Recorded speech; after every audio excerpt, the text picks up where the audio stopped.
Optimisme et espoir, deux compagnons agréables dans la vie.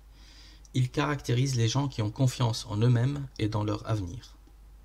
Ces deux manières de percevoir et d'envisager l'avenir sont liées aux croyances et aux pensées de l'homme. La conscience de l'amour du Créateur pour les croyants les rend optimistes. Quand le croyant connaît et se rappelle les multiples facettes de l'amour que Dieu lui porte, il devient naturellement optimiste pour son avenir et sa destinée. Que ce soit amour-attachement, amour-bonté, amour-miséricorde, amour-clémence, amour-compassion, amour-mansuétude, amour-indulgence, amour qui restaure l'âme, amour qui pardonne les péchés, amour qui sauve du désespoir, amour porté à la commisération, amour bienveillant, amour nourricier qui ne cesse de pourvoir, amour don infini, amour prodigalité, etc. Et rappelons-nous la proximité de Dieu. Dans la sourate 2, « Si mes serviteurs t'interrogent à mon sujet, qu'ils sachent que je suis tout près d'eux, toujours disposé à exaucer les vœux de celui qui m'invoque, qu'ils répondent donc à mon appel, et qu'ils aient foi en moi, afin qu'ils soient guidés vers la voie du salut. » Alors, qui est vraiment fondé à être optimiste? L'optimisme concerne l'avenir. L'optimisme du croyant porte sur l'avenir dans cette vie, mais aussi et surtout sur la destination finale après la mort, ce qui est l'enjeu le plus important.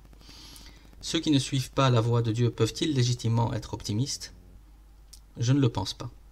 Même si une personne qui vit sans honorer sa mission fondamentale pour laquelle Dieu l'a créée se dit optimiste pour l'avenir et affiche un sourire de façade, elle ne peut pas être tout à fait tranquille et son malaise existentiel sera là pour le lui rappeler et l'empêcher de vivre sereine.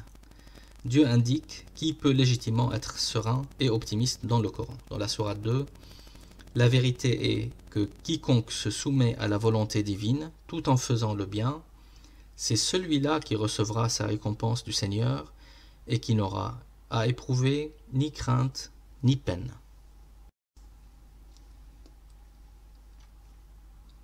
Dieu annonce de bonnes nouvelles de nature à alimenter l'espoir et l'optimisme. Les bonnes nouvelles et les récompenses annoncées par Dieu aux croyants dans le Coran nous remplissent d'optimisme. Dans la sourate 33, annonce donc aux croyants la grâce infinie qui les attend auprès de leur Seigneur. Dans la sourate 41, mais à ceux qui affirment notre Seigneur est Dieu et se conduisent avec droiture, les anges descendront et s'adresseront en ces termes. Ne craignez rien et ne vous tourmentez de rien. Réjouissez-vous plutôt de la bonne nouvelle du paradis qui vous a été promis. Notre soutien vous est acquis, aussi bien dans ce bas monde que dans la vie future, où tous vos désirs seront comblés et tous vos vœux exaucés.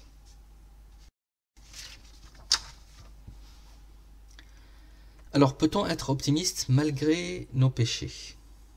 Évidemment. Les croyants à la conscience vivante vivent parfois dans la tristesse et la crainte des conséquences de leurs péchés. Rappelons-nous tout simplement que Dieu est le pardonneur, clément et miséricordieux. Dans la sourate 39, « Ô mes serviteurs qui avez commis des excès à votre propre détriment, ne désespérez point de la miséricorde divine. En vérité, Dieu absout tous les péchés, car il est le clément et le compatissant. » Une autre question qu'on peut se poser, c'est peut-on être optimiste malgré les épreuves? Il est difficile pour une personne qui traverse une épreuve difficile de garder le sourire et une vision optimiste de l'avenir. Dieu nous présente les épreuves difficiles comme une annonce de jours meilleurs, ici-bas et dans l'au-delà. Dans la sourate 94, certes, à côté de la difficulté, il y a la facilité. Certes, à côté de l'adversité, il y a la félicité. L'optimisme, finalement, n'est-ce pas une forme de confiance en Dieu? Croire en Dieu, c'est croire en toutes ces caractéristiques décrites dans ces noms. C'est aussi croire que le destin, même parsemé d'épreuves, est décidé par Dieu pour le bien du croyant. Dieu incite les croyants à lui témoigner leur confiance et à ne pas désespérer. Dans la sourate 9, dit « Rien ne peut nous arriver sauf ce que Dieu a prescrit pour nous. il est notre maître, c'est en Dieu que les croyants doivent mettre leur confiance. Espérons donc toujours le meilleur, vivons cette vie avec optimisme et sourions à la vie. Alors, pour retrouver ces éléments et plus encore, visitez notre site à l'adresse qui est inscrite à l'écran à la rubrique Optimisme. Vous pouvez me contacter via ce site dans l'onglet Contact pour toutes questions et suggestions, et dans les prochaines vidéos, j'aborderai les thématiques suivantes. L'islam, religion de l'équilibre, esprit, cœur, corps. Religion des bonnes relations, de la liberté, de l'égalité, de la fraternité, de l'écologie, de la célébration de la beauté. Et je finirai avec des vidéos concernant le discernement. Pour être informé de la disponibilité de ces prochaines vidéos, vous pouvez vous abonner à la chaîne et si le contenu vous a plu, diffusez ces vidéos auprès des gens que vous aimez.